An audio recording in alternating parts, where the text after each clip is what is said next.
भाई ये किसी का साउंड आ रहा है, प्लीज इस साउंड को प्लीज थोड़ा बंद कर लीजिए। सबको डिस्टर्ब हो रहा है, प्लीज।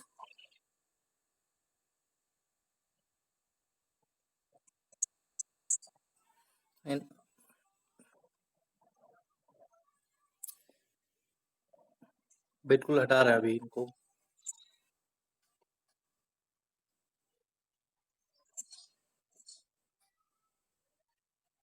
ओके।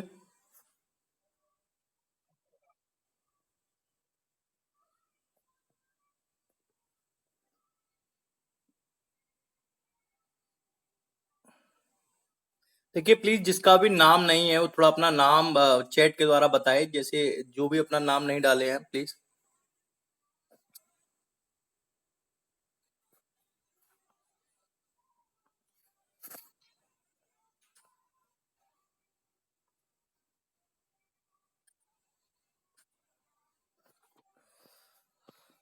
हाँ तो स्टूडेंट्स, 9:06 अब हो गया है, तो हमको अब ऐसा लगता है कि अपना जो जिस उद्देश्य से हम यहाँ पे हैं उसको स्टार्ट कर देना चाहिए, ठीक है। Sushil Vyas. Okay. Okay, most welcome.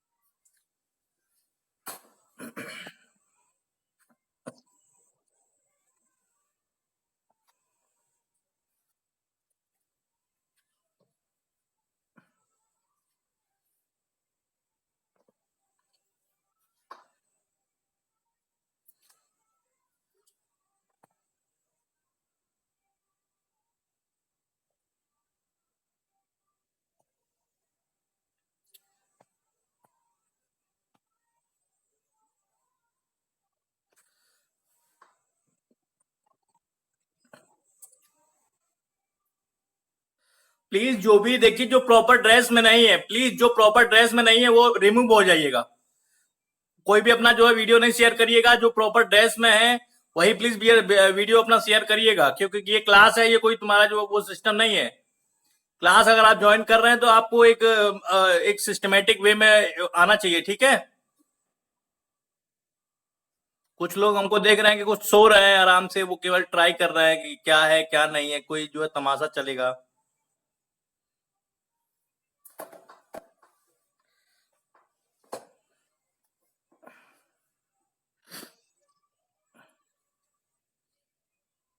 चलिए कौन कौन रेडी है मुझे बताइए प्लीज, कौन कौन रेडी है, हम स्टार्ट करते हैं फिर।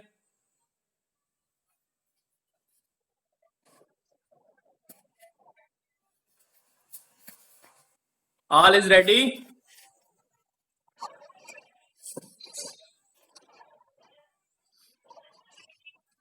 ऑफलाइन ऑफलाइन रह करके या फिर ऑनलाइन रह करके बताइए, या फेस टू फेस, अदरवाइज केवल ऑडियो के माध्यम से, प्लीज टेल मी।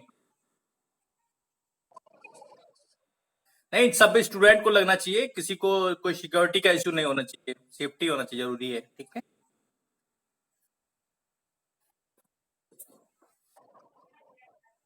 चलिए चलिए ऑनलाइन आते हैं, ठीक है। चलिए ऑनलाइन आते हैं, ओके।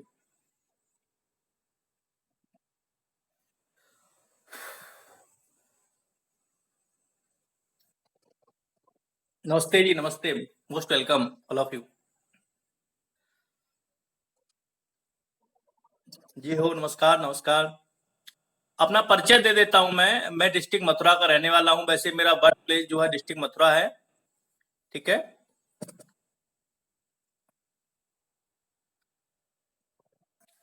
और मेरा जो एजुकेशन बैकग्राउंड, जो बैकग्राउंड है मेरा एजुकेशन का, मैं इस समय जो है नेट क्वालिफाइड हूँ, एलएलएम करने के बाद मेरा नेट क्वालिफाइड हुआ है पहली बार में ही। और मैं कोशिश कर रहा हूँ कि मेरा जेआरएफ निकल जाए, ठीक है।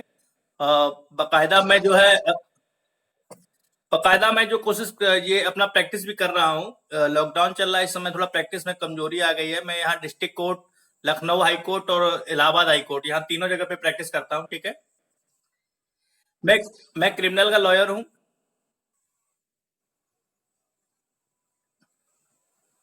तो देखिए आज हमने जो जिस उद्देश्य से यहाँ पे डेमो दिया रखा है वो कॉन्ट्रैक्ट एक्ट 8072। हम आज उसको थोड़ा बहुत आपको ओवरव्यू दे रहे हैं और उसी का डेमो के लिए यहाँ पे हमने आपको आमंत्रित किया है, ठीक है। चलिए तो आप थोड़ा सा ये बता दीजिए कि इतने कितने स्टूडेंट यहाँ पे हैं जो पास आउट कर चुके हैं, एलएलबी पास आउट कर चुके हैं। कोई स्टूडेंट है जो एलएलबी पास आउट कर चुका है?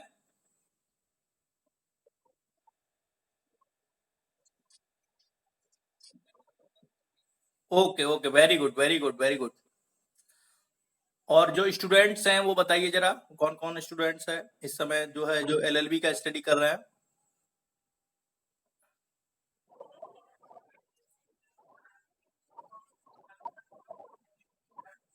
ओके, अच्छा अच्छा, okay okay okay okay, very good very good, best of luck. Okay Shailesh, first year में हैं आप, वेरी गुड। देखिए एक्चुअली क्या है कि कॉन्ट्रैक्ट एक्ट ही क्यों, हमने कॉन्ट्रैक्ट एक्ट ही क्यों डेमो के लिए स्टार्ट किया है, ये बड़ा एक क्वेश्चन है और आपको पूछना भी चाहिए कि सर आप कॉन्ट्रैक्ट एक्ट ही क्यों स्टार्ट कर रहे हैं पहले। तो देखिए उसका रीजन सबसे बड़ा ये है कि चाहे यूजीसी नेट का एग्जाम, प्लीज कीप साइलेंट, देखिए अदरवाइज जो साउंड आता है उससे डिस्टरबेंस होता है, प्लीज। देखिए जो कॉन्ट्रैक्ट एक्ट है वो एलएलबी में फर्स्ट सेमेस्टर से स्टार्ट हो जाता है। यूजीसी नेट का जो एग्जाम होता है उसमें कॉन्ट्रैक्ट एक्ट आता है, और जहां का भी जुडिशरी का एग्जाम होता है उसमें कॉन्ट्रैक्ट एक्ट नेसेसरी सब्जेक्ट है, ठीक है। और काफी अच्छा वेटेज होता है कॉन्ट्रैक्ट एक्ट का, काफी अच्छा वेटेज होता है, ठीक है।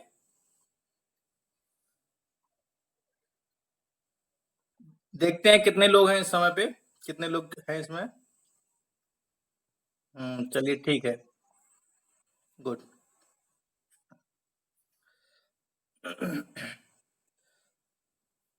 मुझे यहाँ पे केवल फेस में केवल 4 ही लोग दिख रहे हैं, 3-4 लोगों को वो भी दिख नहीं रहा है।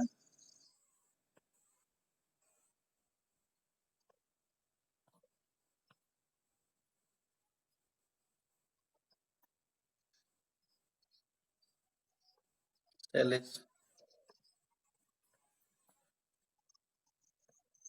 चलिए स्टार्ट करते हैं स्टूडेंट, ठीक है।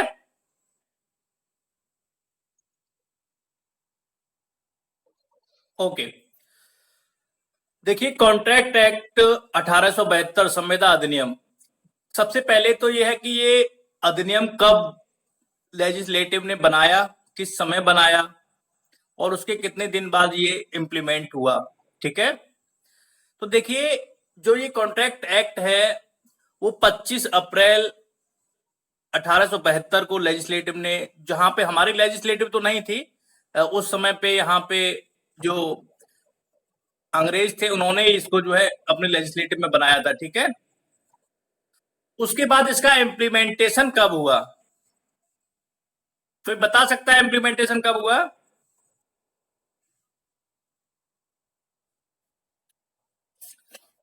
थोड़ा हमको लग रहा है रेस्पॉन्स नहीं आ रहा, मजा नहीं आ रहा है, क्लास में मजा आ नहीं रहा है, पता नहीं क्यों।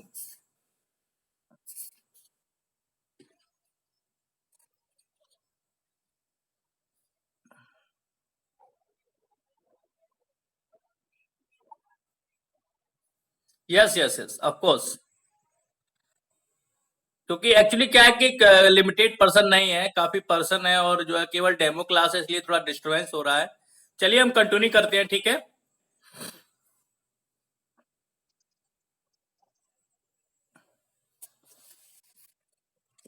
कोई प्रॉब्लम हो किसी को तो बता दीजिए please.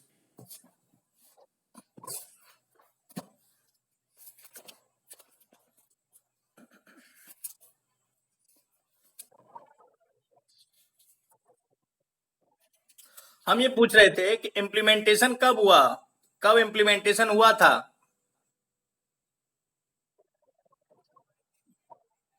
Good, very good very good.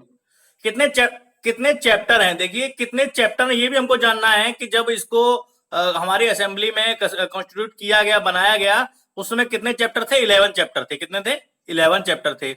उसके बाद इसमें से, हाँ 11 चैप्टर थे, और 11 में से बाद में 1930 में और 1932 में इनमें से 2 चैप्टर को हटा दिया गया, चैप्टर नंबर 7 और चैप्टर नंबर 11। चैप्टर नंबर 7 को क्यों हटा दिया गया?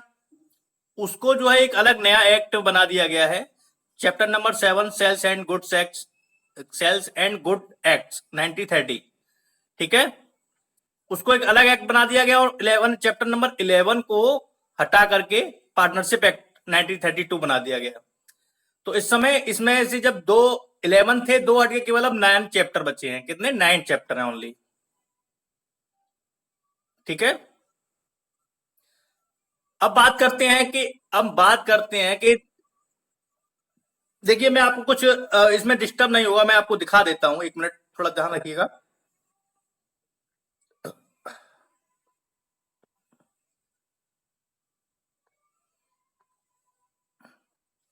आप लोगों को दिख रहा है? आप लोगों के साथ स्क्रीन शेयर हो रही है कि नहीं हो रही है? बताइए जरा। अभी होगी, अभी होगी, हो रही है ना? गुड। एक्चुअली क्या है कि देखिए, अभी फिलहाल जो मैं हिंदी में है, तो हिंदी में कोई दिक्कत तो नहीं किसी को? साथ ही साथ मैं इसको इंग्लिश में भी इंग्लिश में एक्सप्लेन करता जाऊंगा, ठीक है? ठीक है। तो जैसे मैंने आपको बताया 1930 में, आप देख सकते हैं 1930 में क्या हुआ, एक नया माल विक्रय अधिनियम बन गया, सेल्स एंड गुड्स एक्ट, जिसमें 76 से लेकर के 123 सेक्शन जो है हट गए इससे। बीच में से 76 से लेकर के 123 सेक्शन कहां पे चले गए? उस सेल्स एंड गुड्स एक्ट के पास चले गए। फिर 1932 में पार्टनरशिप एक्ट आया, वहां से 239 से 266 वहां चले गए। तो अब हमारे पास केवल कितने कितने बच्चे? अभी मैंने आपको बताया था कि 1 से लेकर के 6 तक सेक्शन नंबर 1 से 75 है, मतलब 6 चैप्टर में 6 चैप्टर हैं। उनको हम क्या कहते हैं? उनको कहते हैं संविदा के सामान्य सिद्धांत, वो प्रिंसिपल्स ऑफ कॉन्ट्रैक्ट। कहां से कहां तक है ये सेक्शन 1 से 75 तक है। ये प्लीज, ये स्क्रीन पे क्या हो रहा है? प्रॉब्लम हो रही है, पता नहीं क्या। चलिए, समझ में आ रहा है कि नहीं आ रहा भाई? प्लीज बताइए। और चैप्टर नंबर 8 से 10 तक, सेक्शन 124 से 238 तक, उनको स्पेसिफिक कॉन्ट्रैक्ट कहेंगे, विशिष्ट संविदाएं, ठीक है। चलिए, यहां तक कोई प्रॉब्लम हो तो बता दीजिए। कोई इंग्लिश में इसको कन्वर्ट कराना चाहता हो तो प्लीज बता दीजिए। देखिए, 25 अप्रैल 1872 को इसको कॉन्स्टिट्यूट किया गया, बनाया गया असेंबली में, और 1 सितंबर 1872 को इसका इम्प्लीमेंटेशन हो गया। जब 1872 में जब ये बना था, उस समय इसमें 11 चैप्टर थे, बाद में 2 चैप्टर कम हो गए, ठीक है। बकायदा हम इसको अब डिस्क्रिप्शन आगे चलते हैं, ठीक है। ओके,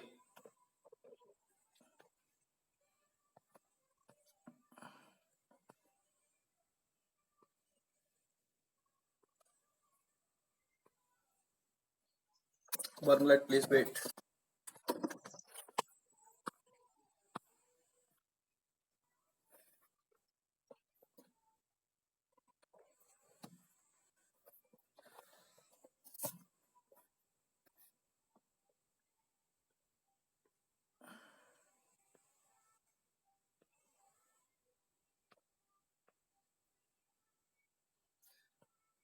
चलिए, अब हम स्टार्ट करते हैं इसको, आगे आगे इसका जो भी कहानी है, ठीक है। देखिए, सेक्शन नंबर 1, अब हम सेक्शन नंबर 1 चैप्टर 1 पढ़ रहे हैं, ठीक है। चैप्टर 1, चैप्टर 1 में सेक्शन नंबर 1 कहता है कि इसका नाम क्या है? इसका नाम संविदा अधिनियम 1872 है।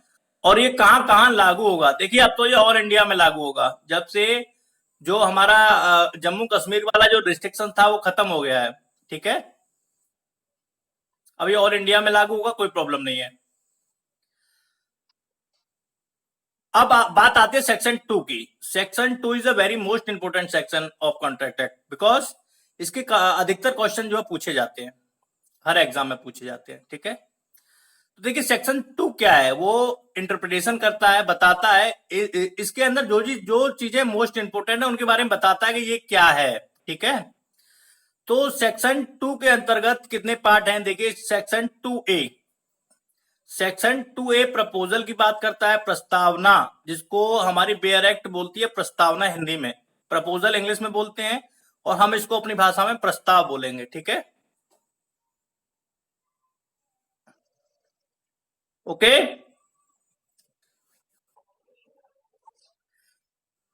2A प्रस्ताव। अब सबसे बड़ी बात आती है कि प्रपोजल या प्रस्ताव होता क्या है, ठीक है। तो आप कुछ एग्जांपल मुझे बताइए, कुछ बताइए प्रपोजल क्या होता है। सब लोग जानते हैं प्रपोजल, तो is a very simple terms, प्रस्तावना। बताइए प्लीज।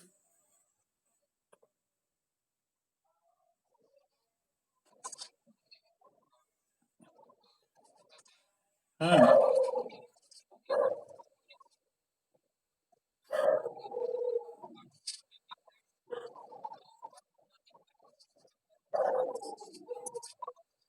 जी बिल्कुल। Any other, any other student.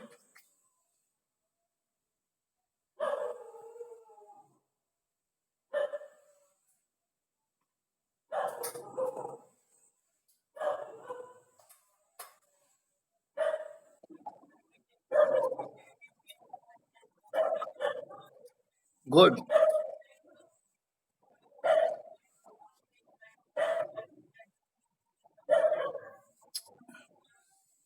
Good. Good.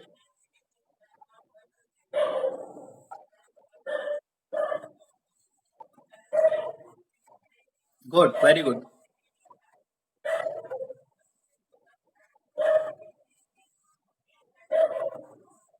Good good good, very good. देखिए प्रपोजल एक सीधा सा टर्म है कि देखिए किसी पर्सन की कंसेंट को जानने के लिए, ठीक है, सामने वाला जो हमारा पर्सन जो भी होगा, क्योंकि इसमें कम से कम minimum 2 person is important, 2 person का होना बहुत जरूरी है, 2 पार्टीज होनी चाहिए, ठीक है।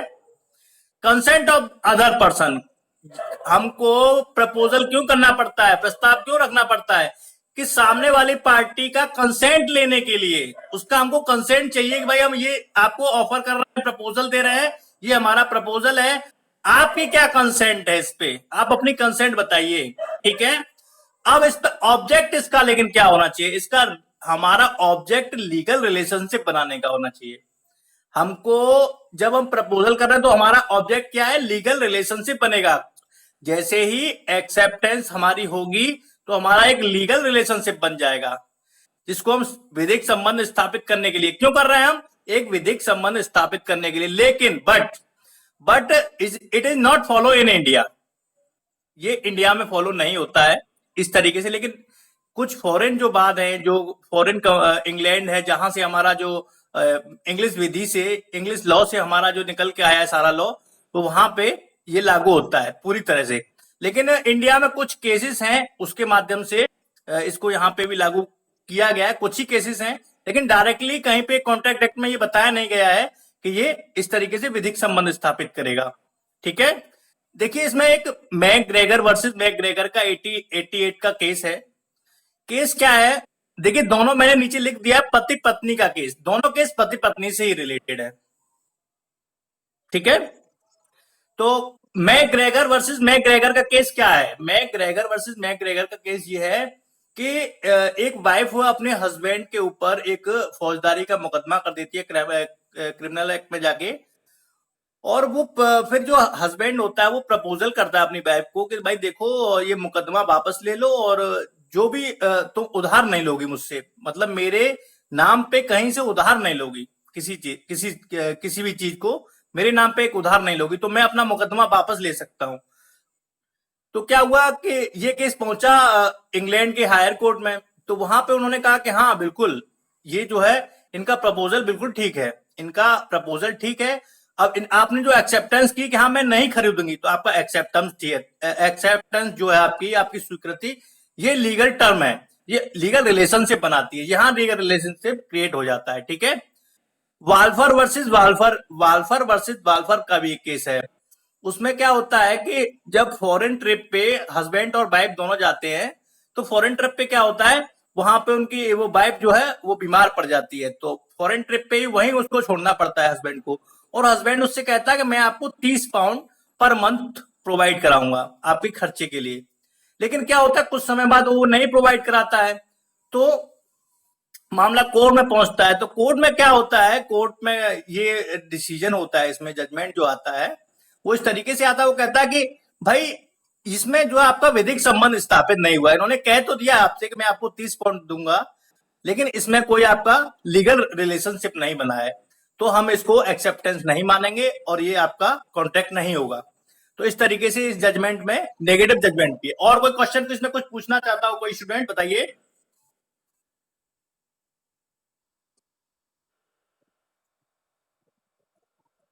Good, yes, yes. हाँ, बिल्कुल बता देंगे, कोई दिक्कत नहीं है। देखिए, बाल्फर वर्सेस बाल्फर वाला जो केस है, उसमें क्या होता है कि हस्बैंड और वाइफ कहीं फॉरेन ट्रिप पे जाते हैं, ठीक है। तो फॉरेन ट्रिप पे जो वाइफ है वो थोड़ा बीमार पड़ जाती है, और बीमार पड़ने के बाद वहां एडमिट हो जाती है हॉस्पिटल में, ठीक है। जब हॉस्पिटल में एडमिट होने के बाद उसका हस्बैंड को जाना होता है अपनी जॉब पे, जहां भी उसकी जॉब थी, तो वो कहता है कि भाई तुम यहीं एडमिट रहो और मैं तुमको इतने 30 पाउंड भेजता रहूंगा। तो उसने कुछ दिन 30 पाउंड भेजा, उसके बाद उसने 30 पाउंड भेजना बंद कर दिया, ठीक है। तो वहां क्या हुआ, जब उसने बंद कर दिया तो मामला कोर्ट के पास पहुंचा। तो कोर्ट ने कहा कि आपका इसमें लीगल रिलेशनशिप नहीं बना, उन्होंने कह तो दिया आपसे, तो इसमें आपका लीगल रिलेशनशिप इसलिए नहीं बना कि केवल मात्र कहने से कि हम आपको जो है कोई इसमें आपका रिलेशन था, इसमें कोई रजिस्टर नहीं हुआ था, आपका आपका प्रपोजल रजिस्टर्ड नहीं था। आगे ये सारी चीजें हम आपको बताएंगे कि रजिस्टर्ड होता है तो क्या होता है, रजिस्टर नहीं होता है तो क्या होता है, ठीक है। और कुछ पूछना चाहेंगे कि इसमें, हाँ देखिए, और कोई कुछ कुछ पूछना चाहता है, प्लीज बताइए।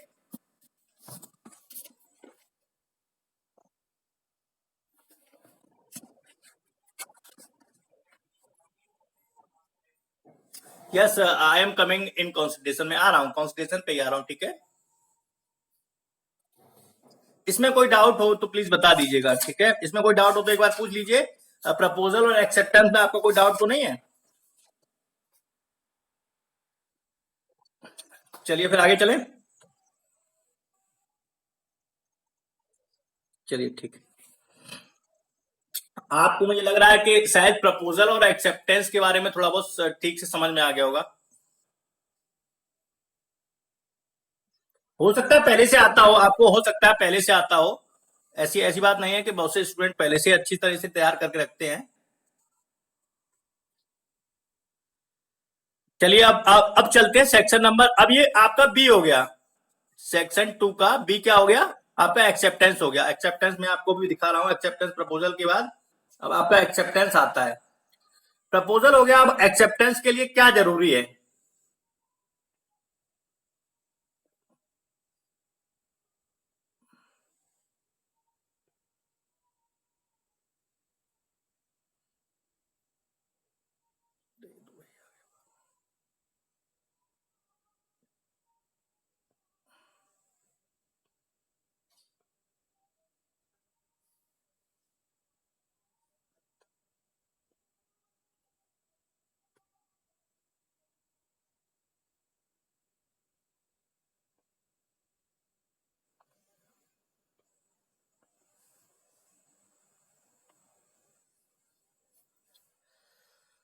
देखिए, अब एक्सेप्टेंस पे आते हैं, 2B, ठीक है।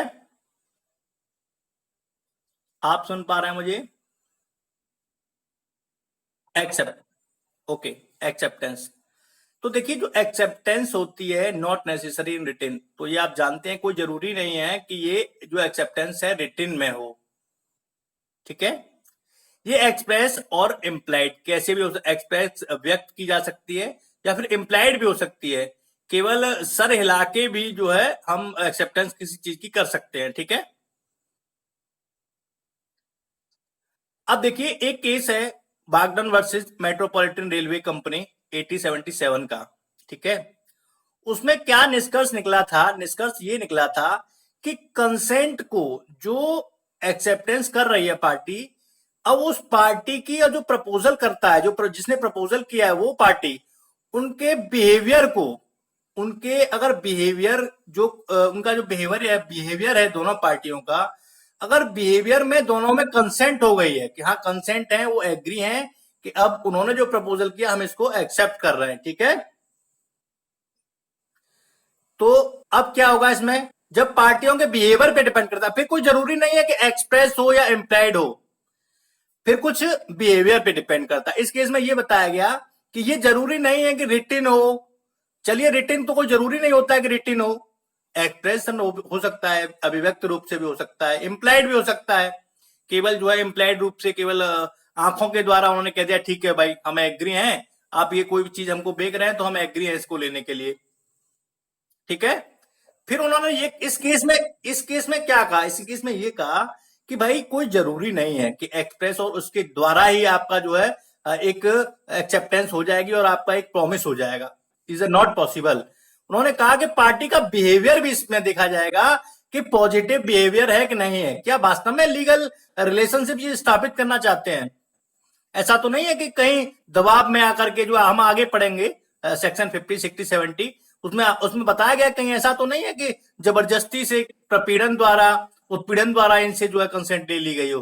तो उन्होंने इसलिए कहा कि पार्टी के बिहेवियर पे डिपेंड करता है कुछ चीज, इस केस में कहा गया है, ठीक है। तो ये केस जो है मैं आपको बता देता हूं, एक पीसीएस का एग्जाम हुआ था, उसमें ये केस जो है पूछा भी गया था कि क्या जो है क्या एक्सेप्टेंस जो है रिटेन हो सकती है, एक्सप्रेस हो सकती है, एम्प्लाइड हो सकती है।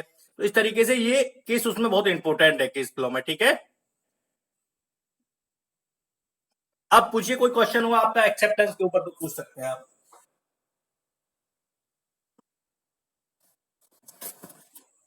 अब जैसे ही एक्सेप्टेंस होती है तो तुरंत एक प्रॉमिस बन जाता है, क्या बन जाता है, प्रॉमिस। प्रॉमिस का मतलब एक वचन बन जाता है, ठीक है। Any question please. ये अभी आप सेक्शन आगे आने वाला है, रिवोकेशन आने वाला है आपका, ठीक है। डोंट वरी, आपका चैप्टर 2, जैसे हम चैप्टर 2 पे पहुंचेंगे आपका सेक्शन नंबर 3, 4, 6, 3, 4, 5, 6, 7, 8, क्योंकि अभी एक वे बिगड़ जाएगा फिर, मतलब थोड़ा बताने का, क्योंकि मैं अभी केवल आपको ये बता रहा हूं कि ये क्या होता है। अभी इनको वास्तविक रूप से आपको रिलेट करके दिखाऊंगा कि देखिए प्रपोजल कहां कहां रिलेट कर रहा है, एक्सेप्टेंस कहां कहां पर रिलेट कर रहा है, आपका कॉन्सिडरेशन कहां पर रिलेट करेगा, कब रिलेट नहीं करेगा, कब लीगल होगा, कब लीगल नहीं होगा, कब वॉइड होगा, कब वॉइडेबल होगा।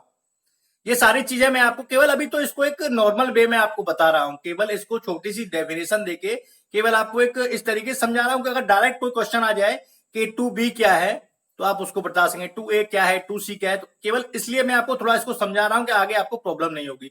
बाकायदा इस पे मैं कम से कम आपको एक पूरा लेक्चर प्रपोजल पे होगा, पूरा एक्सेप्टेंस पे होगा और एक कंसिडरेशन पे होगा, पूरा एक लेक्चर होगा, ठीक है। डोंट वरी, डोंट, अगर आप मेरे साथ बने रहेंगे तो ऐसा नहीं है, आपको यहां से हर सेक्शन को रिलेट करके दिखा दूंगा कि ये सेक्शन जैसे 2A कहां कहां रिलेट कर रहा है आपका, 2B कहां कहां रिलेट कर रहा है। ये केवल डेमो क्लास है, आप थोड़ा कोशिश करिए कि अगर इसमें कोई प्रॉब्लम आ रही है तो मुझे बताइए, फिर मैं आपको रिलेट करके भी दिखाता हूं।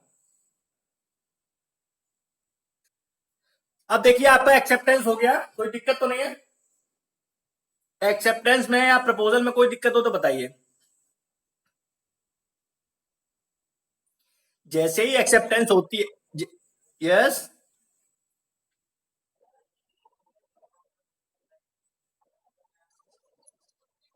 तो यस, एक्सेप्टेंस का मतलब जो ले रहा है, जैसे जो आप दो हाथ मिले हुए दिख रहे हैं कि इसमें नहीं दिख रहे हैं, इसमें इस नहीं नहीं नहीं, इसको इसको प्रस्तावक नहीं बोलेंगे। ये प्रस्तावक तो वो हो गया जिसने अपनी तरफ से प्रपोजल दिया था कि भाई मैं अपनी बाइक बेच रहा हूं, आपके पास बाइक है, आपके पास बाइक है, आपने कहा कि सर, मुझसे कहा कि सर मैं अपनी बाइक आपको बेचना चाहता हूं और इसकी कीमत जो है 10,000 रुपए है, ठीक है, ये कॉन्सिडरेशन हो जाएगा।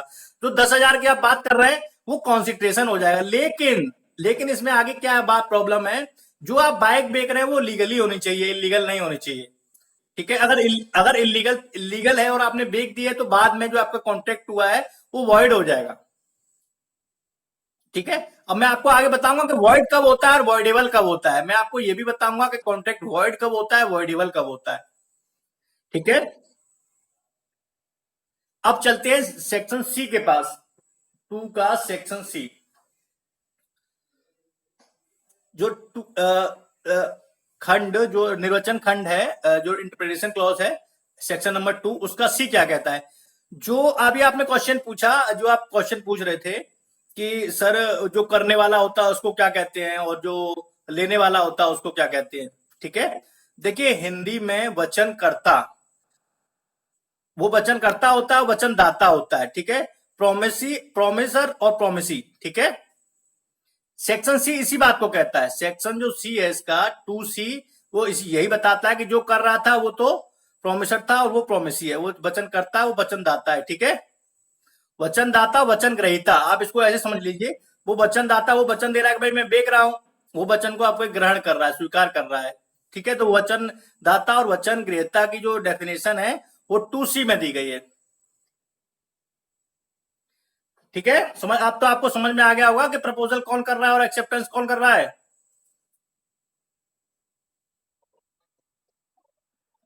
क्लियर हो गया। देखिए अब इसकी एक बियरेक्ट की भाषा क्या है, बियरेक्ट की भाषा बता देता हूं मैं आपको।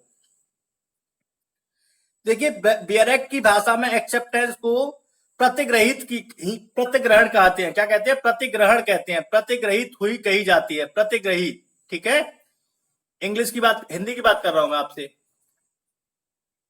हिंदी में बहुत से बच्चे कंफ्यूज हो जाते हैं कि सर प्रतिग्रहण क्या होता है, प्रतिग्रहित क्या होता है। तो जो एक्सेप्टेंस होती है उसी को कहते हैं प्रतिग्रहित। ठीक है। अब चलते हैं डी पे, सेक्शन डी। डी क्या कहता है? देखिए जब आपने प्रपोजल किसी को दिया, उसने कहा भाई ठीक है हम इसको एक्सेप्ट कर रहे हैं आपके प्रपोजल को, और वो लीगल है। अब वो लीगल भी है और अभी पता नहीं है आपको, हो सकता है इलीगल भी हो सकता है, कोई कभी कंफर्म नहीं है कि लीगल है या इलीगल है। लेकिन वो आपका एक प्रॉमिस बन गया, आपका वचन बन गया, आपका एक एग्रीमेंट हो गया। क्या हो गया? एक एग्रीमेंट हो गया। जब आपने कहा कि भाई मैं अपनी बाइक बेच रहा हूं, हमने कहा ठीक है भाई मैं खरीद रहा हूं, आपने कहा 10,000 की दूंगा, ठीक है भाई मैं 10,000 की ले लूंगा, तो आपका ये एग्रीमेंट हो गया। क्या हो गया? तो सेक्शन सेक्शन 2 का सब क्लॉज जो डी है, जो डी एग्रीमेंट की बात करता है वो। ठीक है। कि एग्रीमेंट, अब सबसे बड़ी बात है कि भाई एग्रीमेंट क्या होता है। एग्रीमेंट जब दो पार्टियां, प्रपोजल और एक्सेप्टेंस कंप्लीट हो जाता है उसके बाद वो एग्रीमेंट कहलाता है। ठीक है। अब देखिए सेक्शन उससे नेक्स्ट चलते हैं। अब ई, ई पे आते हैं, सेक्शन 2 का ई। केवल आप कौन है जिस, केवल जो रेस्पॉन्स कर रहे हैं केवल उन्हीं की आवाज आ रही है, किसी की आवाज नहीं आ रही है, रेस्पॉन्स नहीं आ रहा ठीक से। पहले मुझे प्लीज बता दीजिए कितने कितने लोग सुन रहे हैं ठीक से, देख लेते हैं एक बार। अच्छा अच्छा, चलिए चलिए ठीक है, काफी स्टूडेंट है, कोई दिक्कत नहीं है, सुन रहे हैं जो भी सुन रहे हैं। ठीक है। नहीं सुन रहा तो कोई बात नहीं। हाँ तो अब हमने कहा, क्या कहा कि अब चलते हैं आगे। आपको हमने अब तक कितने सेक्शन बताए हैं, थोड़ा बताएंगे, रिपीट करेंगे मेरे साथ, बताइए जरा मुझे मैंने क्या क्या बताया अब तक। मेरा उद्देश्य ये है कि मैं आपको कम से कम निर्वचन खंड को लर्न करा के जाऊं यहां से।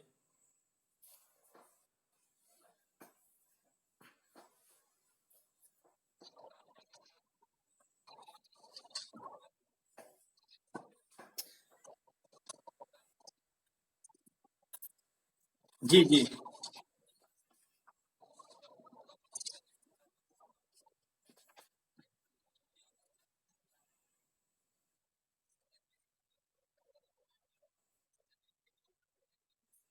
Good, very good.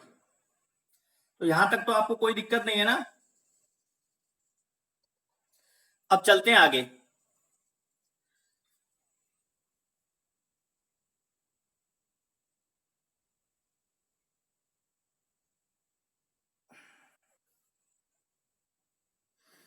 सॉरी एक मिस्टेक हो गई है इसमें। इसमें क्या है, डी में कॉन्सिडरेशन आता है। क्या आता है? कॉन्सिडरेशन। उसके बाद एग्रीमेंट होता है। ठीक है। कॉन्सिडरेशन जरूरी है क्योंकि हमने पैसा आपको बताया ना कि आपने कहा 10,000 रुपए, जो 10,000 रुपए वो कॉन्सिडरेशन है। ठीक है, डी में कंसिडरेशन है, उसके बाद एग्रीमेंट होता है। जब कंसिडरेशन आपका तय हो जाता है, जब आपका पैसा तय हो जाता है, उसके बाद ही आप जो है किसी एग्रीमेंट को इन्वॉल्व करते हैं।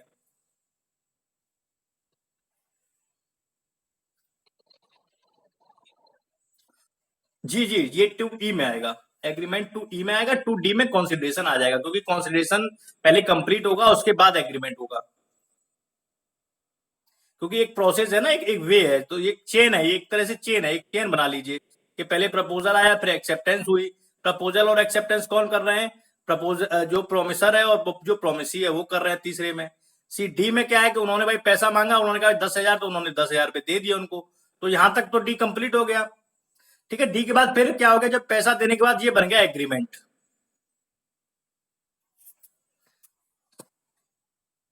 Any problem? चलिए आगे देखते हैं।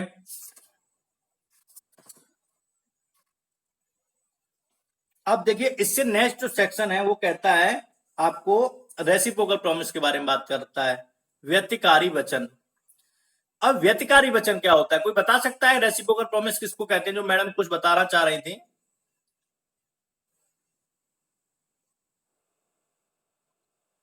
जी बिल्कुल, 2F में आएगा ये।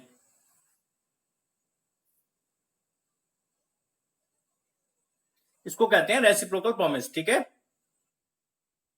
अब देखिए रेसिप्रोकल प्रॉमिस क्या होता है। ये टर्म थोड़ा हर कोई इसको समझ नहीं पाता है कि रेसिप्रोकल प्रॉमिस क्या होता है। कोई एग्जांपल देके मुझे बता सकता है रेसिप्रोकल प्रॉमिस क्या होती है?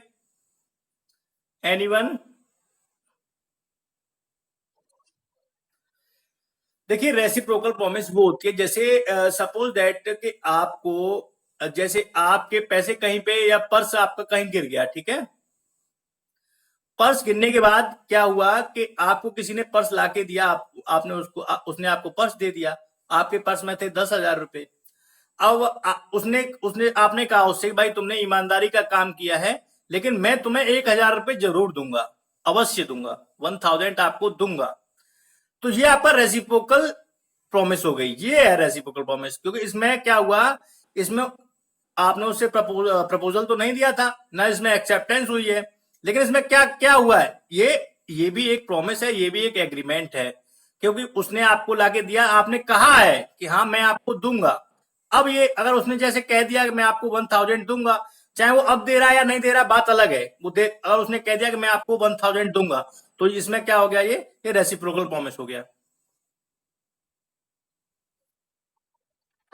इसको व्यतिकारी वचन, व्यतिकारी वचन हिंदी में बोलेंगे, व्यतिकारी वचन। ठीक है, नेक्स्ट क्या है? जी। देखिए जी क्या कहता है, जी कहता है, जो जी है इसका वो ये कहता है भाई, अगर आपका एग्रीमेंट जो आपका अब तक एग्रीमेंट हुआ है, प्रपोजल, एक्सेप्टेंस, कॉन्सिडरेशन, और अब आपका एग्रीमेंट हो गया है, तो अगर वो एग्रीमेंट इन्फोर्सेबल बाय लॉ, अगर वो इन्फोर्सेबल बाय लॉ नहीं है, तो क्या हो जाएगा, वो शून्य हो जाएगा, आपका एग्रीमेंट शून्य कहलाएगा। अगर वो एनफोर्सेबल बाय लॉ नहीं है, इसका मतलब ये हुआ कि अगर वो विधिक संबंध स्थापित नहीं कर रहा है, लीगल रिलेशनशिप नहीं बना रहा है, इलीगल है, तो वो आपका एग्रीमेंट शून्य हो जाएगा। ध्यान से रखिएगा इस बात को, थोड़ा गौर दीजिएगा, मैं कह रहा हूं एग्रीमेंट शून्य हो जाएगा आपका। ठीक है,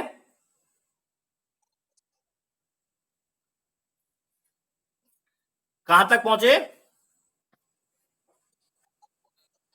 2G तक। 2G में मैंने क्या बताया, 2G में मैंने ये बताया कि अगर जो आपने अब तक एग्रीमेंट किया है, आपने कहा कि सर मेरी बाइक है, मैं बेच रहा हूं, मैंने कहा ठीक है भाई मैं आपकी बाइक को खरीदने के लिए तैयार हूं, आपने कहा 10,000 रुपए सर मैं बेचूंगा, मैंने कहा ठीक है भाई मैं 10,000 में ले लूंगा, यहां तक ठीक है। उसके बाद क्या हुआ, हमारा आपने हमने 10,000 आपको दे दिए, भाई ठीक है, कॉन्सिडरेशन हो गया हमारा, और आपका कॉन्सिडरेशन हमने कर लिया, एग्रीमेंट बन गया। लेकिन बाद में मुझे ये पता चला कि आपकी जो बाइक है, अभी अभी आप मुझे पोजेशन नहीं मिला आपकी बाइक का, अभी मैं उसका पोजेशन नहीं ले पाया हूं, तो आपकी जो बाइक है वो इलीगल बाइक है। ठीक है, तो वो एग्रीमेंट जो हमारा और आपका हुआ है, उसमें आपने ये नहीं बताया हमको कि ये इलीगल बाइक है, इसके कागज नहीं है, तो क्या हो जाएगा, वो जो आपने एग्रीमेंट हमारा हुआ है वो इलीगल हो गया। तो जब जब तक वो इन्फोर्सिबल बाय लॉ नहीं होगा तब तक वो एग्रीमेंट कॉन्ट्रैक्ट नहीं बनेगा। ठीक है, तो उसको उस एग्रीमेंट, यस, हाँ वॉइड है बेनिशो, बिल्कुल, गुड। ठीक है, तो आपका ये जो एग्रीमेंट है, एग्रीमेंट शून्य एग्रीमेंट कहलाएगा। तो इसी बात को कहता है जी, क्या कहता है जी, ये कहता है an agreement not enforceable by law. अगर कोई agreement not enforceable by law का मतलब है विधि द्वारा संबंध स्थापित नहीं कर रहा है, तो वॉइड ऑफ इनिशियो हो जाएगा, शून्य हो जाएगा वो। ठीक है, केवल मैं शून्य बोल रहा हूं, वॉइड बोल रहा हूं, ध्यान रखिएगा इस टर्म को। आगे क्या है, आगे H is the very most important. इसमें टू, जो सेक्शन नंबर 2 का H is the very most important, क्योंकि यहीं से आपका कॉन्ट्रैक्ट स्टार्ट होता है। एच ही आपको बताता है कि जो एग्रीमेंट, जो भी एग्रीमेंट हुआ है, अगर वो इन्फोर्सिबल बाय लॉ है तभी वो कॉन्ट्रैक्ट है। ये बात कौन बता रहा है आपको, ये H2H बता रहा है कि जो भी आपका एग्रीमेंट हुआ था अगर वो इन्फोर्सिबल बाय लॉ है, लीगल है, तो वो कॉन्ट्रैक्ट कहलाएगा, वो फिर आपकी संविदा हो जाएगी, आपकी एक वैध संविदा कहलाएगी। तो H2H क्या कहता है, ये बात करता है कॉन्ट्रैक्ट की। कॉन्ट्रैक्ट क्या है, कॉन्ट्रैक्ट जो जितने भी एग्रीमेंट हैं वो इन्फोर्सिबल बाय लॉ होंगे तो वो कॉन्ट्रैक्ट होंगे। क्वेश्चन एक और इसमें क्रिएट होता है, क्या सर सभी कॉन्ट्रैक्ट एग्रीमेंट होते हैं? इज राइट, सभी कॉन्ट्रैक्ट तो एग्रीमेंट होते हैं, लेकिन सभी एग्रीमेंट कॉन्ट्रैक्ट नहीं होते हैं जब तक वो इन्फोर्सिबल बाय लॉ नहीं होते हैं। ठीक है,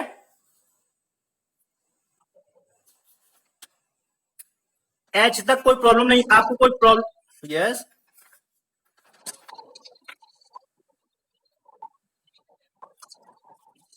हाँ बिल्कुल, लीगल एग्रीमेंट के साथ साथ आपको उसमें इक्वल टू कॉन्ट्रैक्ट करना पड़ेगा, लिखना पड़ेगा legal agreement equal to contract, या फिर ऐसे लिख लीजिए enforceable agreement enforceable by law equal to contract. देखिए कॉन्ट्रैक्ट को ठीक से सेक्शन 10 में अच्छे से डिफाइन किया गया है। आगे जब हम पहुंचेंगे कॉन्ट्रैक्ट को पढ़ाने के लिए तो सेक्शन 10 में बहुत अच्छे से इसको डिफाइन किया गया है कि क्या है कॉन्ट्रैक्ट, कब कॉन्ट्रैक्ट बनता है, कितने प्रकार का कॉन्ट्रैक्ट होता है, कि तो ये सारी चीजें जो है हम आगे डिफाइन करेंगे। ठीक है, अब हम पहुंचते हैं आई पे। ठीक है, सेक्शन 2 का आई। ठीक है, अब इसमें क्या बात की गई है, इसमें बात करते हैं कि जो आपका कॉन्ट्रैक्ट है वो वॉइडेबल होगा, कॉन्ट्रैक्ट होने के बाद वॉइडेबल हो जाएगा। फॉर एग्जाम्पल, जैसे आपका एग्रीमेंट हो गया, आपने क्या कहा कि भाई मेरी उम्र तो 18 साल से ऊपर है, आपने कहा मेरी उम्र 18 साल से ऊपर है और मैं एग्रीमेंट करने के लिए तैयार हूं, मैं एग्रीमेंट कर रहा हूं, और आपने एग्रीमेंट कर दिया और कॉन्ट्रैक्ट भी बना लिया। केवल आपने झूठ बोला कि आप 18 साल के हो चुके हैं, आप बालिग हैं, तो आपने कॉन्ट्रैक्ट बना लिया, कॉन्ट्रैक्ट तो बन गया, लेकिन बाद में क्या होगा, बाद में वो जो कॉन्ट्रैक्ट हुआ है वो वॉइडेबल हो जाएगा। ठीक है, एनी प्रॉब्लम? मैम कुछ बोलना चाहेंगे आप?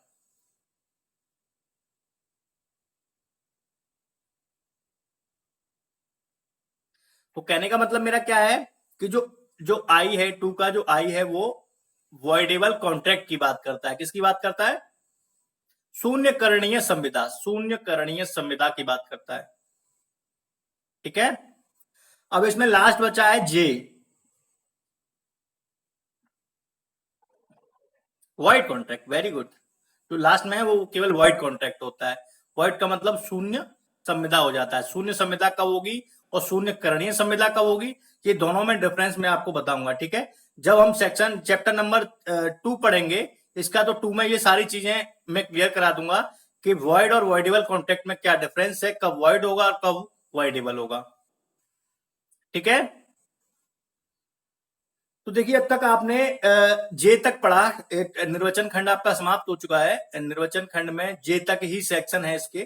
ठीक है, तो आप एक बार इसको रिपीट करके कोशिश करिए, रिपीट करने की, क्या ये आपको अपने दिमाग में आपके में सेट हो चुका है? क्योंकि देखिए पहले प्रपोजल हुआ, प्रपोजल के बाद एक्सेप्टेंस हो गया, एक्सेप्टेंस और प्रपोजल किनके बीच में हुआ था? उन दोनों की पार्टियों के बीच में हुआ था। उन दोनों पार्टियों को क्या कहते हैं? वचनदाता और वचन ग्रहीता कहते हैं। सी हो गया। डी में क्या है भाई? जो अगर हम कुछ बेच रहे हैं या कुछ खरीद रहे हैं तो उसका कुछ ना कुछ तो देना पड़ेगा, कुछ ना कुछ तो उसका प्राइस होगा ही।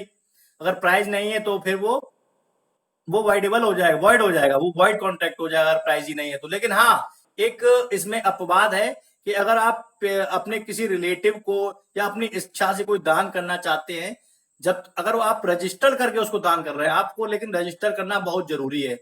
अगर आप रजिस्टर करके उसमें फिर कंसिडरेशन की जरूरत नहीं होती। आपने रजिस्ट्री कर दी, आपने कह दिया कि मैं बिना पैसों के अपना ये चीज इनको दे रहा हूं, तो इसमें फिर कंसिडरेशन की आवश्यकता नहीं होती है। ये केवल अपवाद है कॉन्ट्रैक्ट का एक, ठीक है।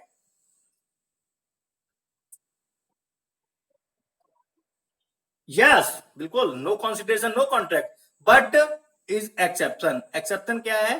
कि अगर कोई रिलेटिव है, अपनी इच्छा से आप किसी को दान कर रहे हैं, या फिर आपका ऋण जो आपने जो कर्जा लिया था वो बाधित हो चुका है, 3 ईयर से एबव टाइम हो गया, आपका 3 साल से ज्यादा समय हो गया है, और उस कर्जे को लेकर के आपने कहा कि भाई मैं आपको पैसा तो नहीं दे पाऊंगा, लेकिन आप उसमें से मेरे कर्जे में से पैसा काट लेना, जो आप कर्जा बहुत पुराना कर्जा है वो आपके पास है उसमें से काट लेना, तो वहां पे भी जो है कंसिडरेशन की आवश्यकता नहीं होती है, ठीक है। तो अभी हम जो है हमने निर्वचन खंड को पूरा किया है, सेक्शन 2 को पूरा किया है, और सेक्शन 2 में कोई प्रॉब्लम आ रही है तो अभी इनके जितने भी पार्ट मैंने आपको बताए, केवल इतना बताया कि सेक्शन 2 में क्या क्या है। अभी इनके बारे में जो जो मोस्ट हैं उनको मैं डिस्क्राइब करूंगा बड़े अच्छे से, ठीक है।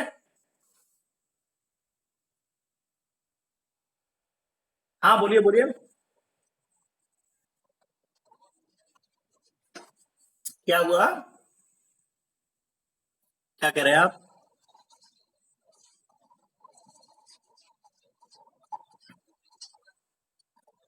देखिए, जो वॉइड कॉन्ट्रैक्ट इसलिए हो जाते हैं कि सेक्शन जो 10 है ना, जो 10, 10, 11, 12, 30, 40, 50, जो इन कंडीशन को फॉलो नहीं करेगा, इन कंडीशन को फॉलो नहीं करेगा, वो फिर वॉइड हो जाएगा। जैसे फॉर एग्जांपल मैं आपको बता देता हूं। जैसे मान लीजिए कि आपकी कनपट्टी पे बंदूक रख के हमने कहा कि भाई ऐसा है, ये बाइक तो आपको देनी पड़ेगी, और आपको जो है कॉन्ट्रैक्ट तो अब करना पड़ेगा जब आपसे बात हो गई है तो, ठीक है। जब बात हो गई तो आप आपको जबरदस्ती कोई चीज आपसे जबरदस्ती या तो कंसेंट ली गई है, जबरदस्ती कंसेंट ली गई है, या फिर प्रपोजल आपने किया नहीं है, आप बिना प्रपोजल के ही कॉन्ट्रैक्ट बना दिया है, तो ऐसी कंडीशन में जो भी कॉन्ट्रैक्ट बनता है वो वर्ड होता है, वो वर्ड ऑफ इनिशियो होता है, वो शुरुआत से ही शून्य होता है, ठीक है। या फिर मान लीजिए कि आपके किसी फैमिली मेंबर को किडनैप कर लिया है और आपसे कह रहा है कि भाई वो खेत है ना, उसको उसके नाम बेनामा कर दो, उसको बेच दो, कॉन्ट्रैक्ट कर लो उससे, उसको बेचने के लिए। उसको तो क्या होगा? कॉन्ट्रैक्ट तो आपने कर लिया, क्यों कर लिया? कि आपके ऊपर दबाव बनाया हुआ है, आप प्रपीड़न में हैं, ठीक है। तो इस तरीके से आपने कर तो लिया, लेकिन वो कॉन्ट्रैक्ट कैसा होगा? वो वॉइड होगा, ठीक है। और कोई क्वेश्चन?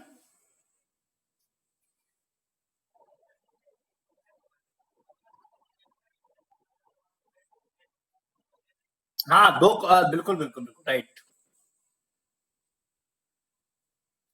इसमें अगर आपकी कंसेंट नहीं ली गई है, मान लीजिए आपकी विदाउट कंसेंट के और जो है कोई कॉन्ट्रैक्ट हो गया, तो वो भी वर्ड ऑफ इनिशियो है। तो सेक्शन जो 11 है ना, जो 11 आप पढ़ेंगे, उन 11 में आपको सब बता दिया जाएगा कि कौन कौन कर सकता है कॉन्ट्रैक्ट, कौन कौन बना सकता है, और जो कॉन्ट्रैक्ट नहीं बना सकता, अगर वो कॉन्ट्रैक्ट बना रहा है तो फिर तो वो वाइड ऑफ इनिशियो है ही,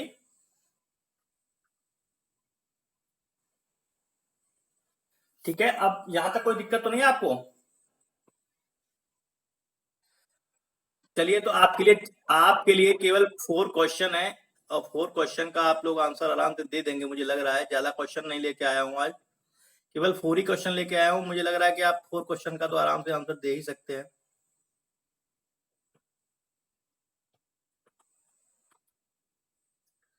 क्वेश्चन नंबर 1, प्लीज ठीक से पढ़िए और फिर बताइए हमको क्या आंसर आएगा इसका।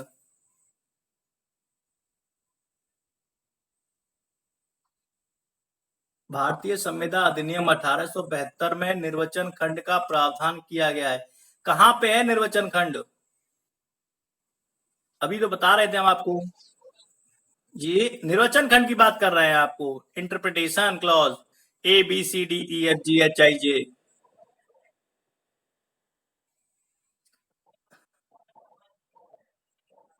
आई please listen to carefully.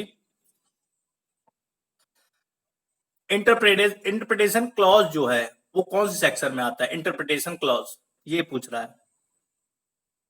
Section interpretation clause कौन से सेक्शन में आता है? देखिए, मैंने आपको बताया था कि सेक्शन 1 में केवल उसके नाम के बारे में बताता है कि ये कॉन्ट्रैक्ट एक्ट है और ये कहां कहां पे लागू होगा, केवल इतना बताया गया है सेक्शन 1 में। सेक्शन 2 की अभी हम कहानी पढ़ रहे थे, जितनी भी कहानी चल रही थी हमारी 2A 2B 2C 2D, तो जो हम पढ़ रहे थे वो सब क्या पढ़ रहे थे? सेक्शन 2 निर्वचन खंड तो पढ़ रहे थे।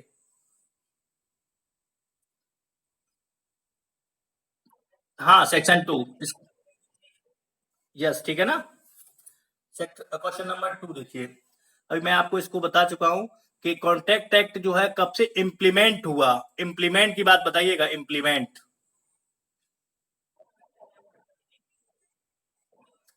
Yes, okay. 1 सितंबर 1872, ठीक है। तब आपको समझ में आ रहा है कि नहीं भाई? क्या नाम है आपका? हेलो। हाँ सुशील जी, आपको समझ में आ रहा है कि इसमें से कौन सा ऑप्शन सही है? भाई, भारतीय संविदा अधिनियम अच्छा, अच्छा, अच्छा, चलिए चलिए। चलिए, सेक्शन 2, ये 2 हो गया। तो ये बताइए, थर्ड क्वेश्चन नंबर थर्ड बताइए। मतलब कब इसको कॉन्स्टिट्यूट किया गया? कब इसको कॉन्स्टिट्यूट असेंबली में कब कॉन्स्टिट्यूट किया गया, ये तो आपको पता ही होगा। हाँ, हाँ, 1872 इसका डी है, ठीक है।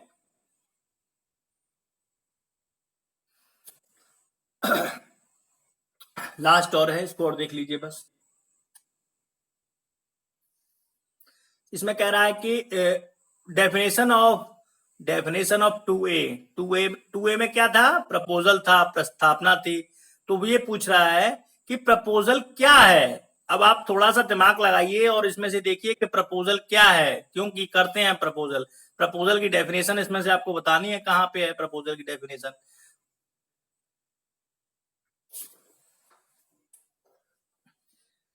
देखिए, किसी की कंसेंट लेने के लिए, या तो वो उस काम को करे या ना करे, मैंने बताया था कंसेंट लेने के लिए।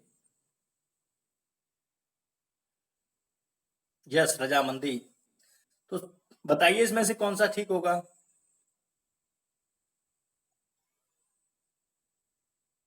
गुड।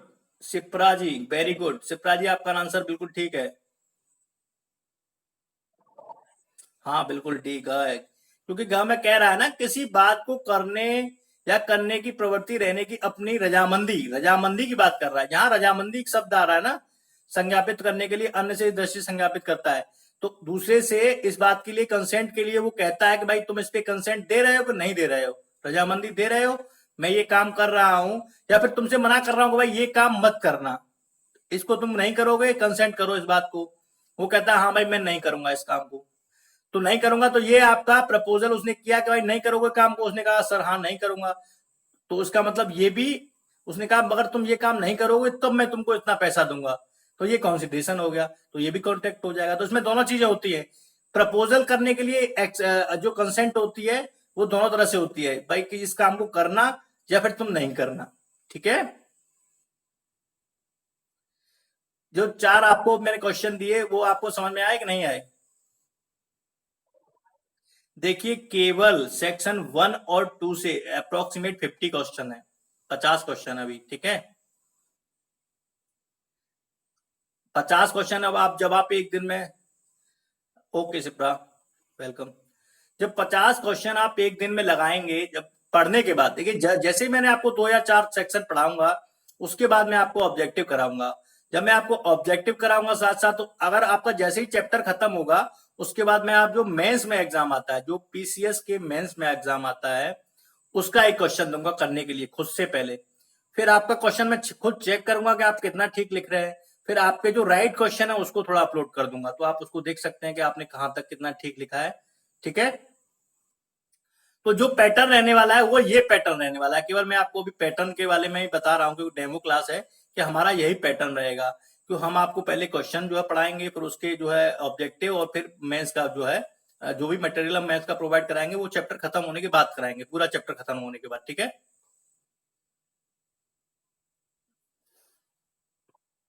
और जितने भी हम ये आपको यहाँ पे जो भी नोट्स हमारे पास अवेलेबल है, हम आपको बाई पीडीएफ फाइल आपके पास इसको सेंड किया करेंगे। ठीक है,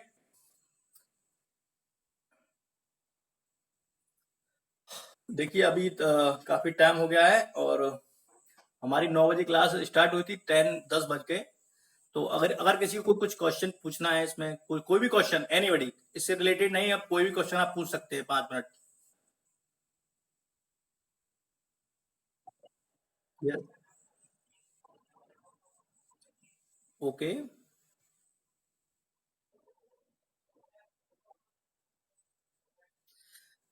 अब चक्कर है ना, अगर मान लीजिए वीडियो कॉन्फ्रेंस करते हैं, तो वीडियो कॉन्फ्रेंस सब बच्चों के पास लैपटॉप नहीं होगा। आप ऑप्शन बता दीजिए।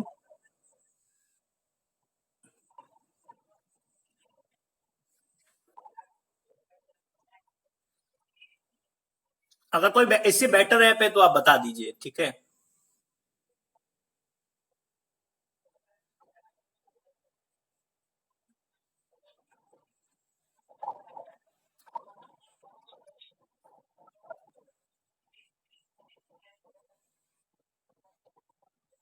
ओके,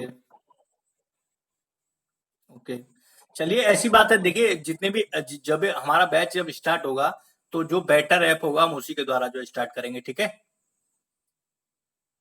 कोशिश यही रहेगी कि जो जो सबसे बेटर जो सजेशन में आपने जैसे सजेशन दिया, तो is a very good suggestion, and thank you for you. और कोई क्वेश्चन, और कोई क्वेश्चन कुछ पूछना चाहता है, प्लीज पूछिए। काफी लोग हैं यहाँ पे, और केवल 2 ही लोग यहाँ पे ठीक से इंटरेस्ट ले रहे हैं। 8 मेंबर है, 7 8 6 7 8 9 9 10 मेंबर है लगभग, 8 मेंबर।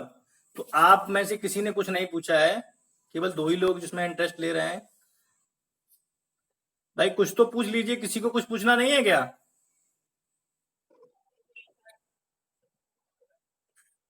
हाँ, फ्री कंसेंट। देखिए, फ्री कंसेंट क्या है जी, ये आप पूछना चाहते हैं। फ्री कंसेंट का मतलब यही है कि आपके ऊपर, आपसे जो कंसेंट ली गई है, किसी भी मामले में कंसेंट ली गई है, वो किसी भी प्रकार से आपके ऊपर जो है किसी भी, मान लीजिए कि सम्मति, आपकी जो सम्मति ली गई है उसको कंसेंट बोलेंगे। वो स्वतंत्रता के पूर्वक ली गई है, मतलब स्वतंत्र आपने होके दी है। ऐसा तो नहीं है कि आपने प्रपीड़न के द्वारा दी हो। मैं आपको इंग्लिश में बता देता हूँ कि प्रपीड़न का मतलब, आपको कहीं ऐसा तो नहीं है कि जो आपकी कंसेंट है वो कोरेशियन द्वारा ली गई हो, अंडर इन्फ्लुएंस के द्वारा ली गई हो, फ्रॉड के द्वारा ली गई हो, मिस एप्रोप्रिएशन के द्वारा ली गई हो, इस तरीके से तो नहीं ली गई है। अगर इस तरीके से आपकी कंसेंट ली गई तो फिर वो फ्री कंसेंट नहीं होगी। ठीक है, एनी डाउट? तो इसका मतलब यह है, जो जो आपकी कंसेंट है वो फ्री होनी चाहिए। ठीक है, उसमें किसी प्रकार का कोई किसी का प्रेशर नहीं होना चाहिए। ठीक है, किसी भी तरीके का प्रेशर, प्रपीड़न या समय कसर, कुछ भी। एग्जाम्पल के द्वारा मैं आपको बता देता हूँ कि मान लीजिए कि आप एक जूनियर ऑफिसर है और आपका एक सीनियर ऑफिसर है। ठीक है, तो जब आपका सीनियर ऑफिसर आपसे किसी चीज की कंसेंट ले रहा है, तो वो अगर अपने इन्फ्लुएंस में, अपने पद के, अपनी पावर के इन्फ्लुएंस में आपसे अगर वो किसी चीज पे कंसेंट ले रहा है, तो वो फिर आपकी जो है फ्री कंसेंट नहीं कहलाएगी। ठीक है, क्योंकि आप उसके इन्फ्लुएंस में हैं, क्यों है कि भाई वो आपका सीनियर ऑफिसर है। ठीक है,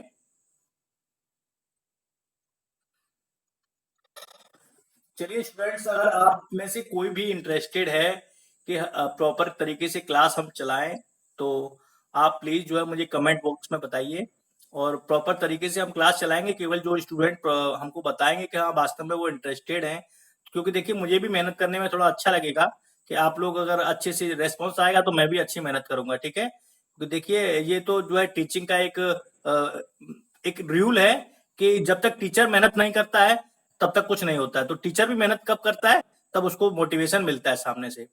तो आप लोग अगर ठीक से जो है सपोर्ट करेंगे और सब लोग मिलके जो है अगर चाहेंगे कि हाँ अच्छे से क्लास चले, तो आप बहुत अच्छा है कि आपकी क्लास बहुत रेगुलर रूटीन में चलेगी। और हो सकता है आगे से एक की जगह आपकी 2 क्लास चलें।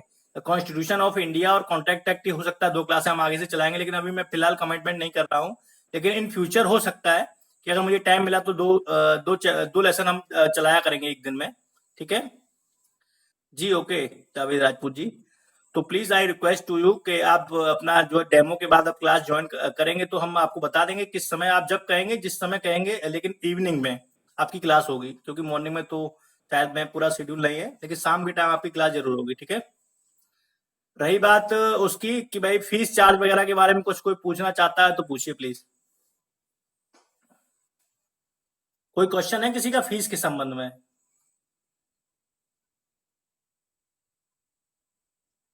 Anyone, any question? देखिए अगर नहीं है कोई दिक्कत नहीं है, अगर आप इंटरेस्टेड हैं तो ठीक है, अदरवाइज नो प्रॉब्लम, आपकी डेमो क्लास हो गई है। अगर आप इंटरेस्टेड हैं रेगुलर स्टडी में, क्योंकि 500 रुपये कोई ज्यादा बड़ी बात नहीं है कि छोटे छोटे बच्चे जो एलकेजी यूकेजी के होते हैं वो भी 500 रुपये में पढ़ रहे हैं। तो आप तो लॉ के स्टूडेंट हैं और आगे चल के आप जज बनेंगे, कोई वकील बनेगा, लाखों करोड़ों कमाएंगे, तो 500 रुपये कोई बड़ी बात नहीं है। ठीक है,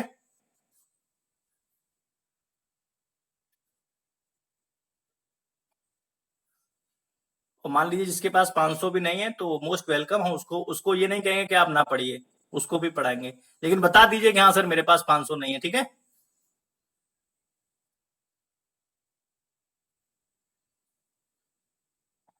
चलिए रेस्पॉन्स को अगर किसी कुछ। Yes,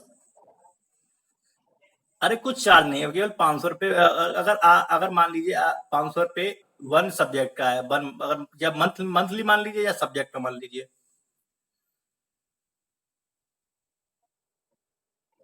yes yes of course.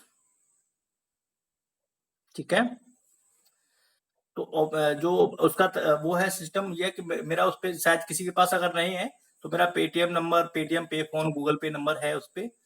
ठीक है, अगर नहीं है तो मुझे बता दीजिएगा, मैं आपके पास भेज दूंगा जो भी ज्वाइन करना चाहता है। ठीक है, चलिए फिर आयुष्मान, गुड नाइट। अब आपके आपके आपके कंसेंट पे नेक्स्ट क्लास होगी, जब आप चाहेंगे तब क्लास होगी। ठीक है, लेकिन आपकी कंसेंट फ्री होनी चाहिए, ऐसा नहीं है कि हमारे इन्फ्लुएंस में आके आप कंसेंट दें प्लीज। हाँ, जब भी इन्फोर्सेबल बाय लॉ होगी ना, जब आपकी कंसेंट फ्री होगी। ऐसा नहीं है कि मैंने कह दिया और आप एक भाई दबाव में आके आप कंसेंट कर रहे हैं, तभी इन्फोर्सेबल बाय लॉ होगी, तब आप फ्री कंसेंट देंगे, अपने सेटिस्फिकेशन होगी कि यार 500 रुपये में तो आजकल कुछ नहीं आ रहा है, 500 रुपये मांग रहे हैं सर भी, क्या मजाक कर रहे हैं। ठीक है, तो मजाक वाली बात नहीं है, केवल इससे ये है कि मेरा मेंटेनेंस जो भी इंटरनेट लैपटॉप वगैरह जो भी प्रॉब्लम माइक वगैरह की है वो मैं एडजस्ट कर लूंगा, नहीं ऐसी कोई दिक्कत नहीं है। ठीक है, क्योंकि पैसा कमाने के लिए केवल आप ही जरूरी नहीं है कि मैं स्टूडेंट से ही पैसा कमा लिए तो, लेकिन आपके और मेरे बीच में एक लीगल रिलेशनशिप बन जाएगा कि आपने मुझे कुछ पेमेंट कंसिडरेशन किया है, तभी हमारा और आपका कॉन्टेक्ट चल रहा है पढ़ाने का। ठीक है, क्योंकि आप मेरे ऊपर क्लेम भी कर सकते हैं कि सर आपने कॉन्ट्रैक्ट किया था कि 500 में हम आपको पढ़ाएंगे, अगर मैं नहीं पढ़ाता हूं तो आप सिविल सूट कर सकते हैं मेरे ऊपर फाइल। ठीक है, चलिए okay, good night all of you.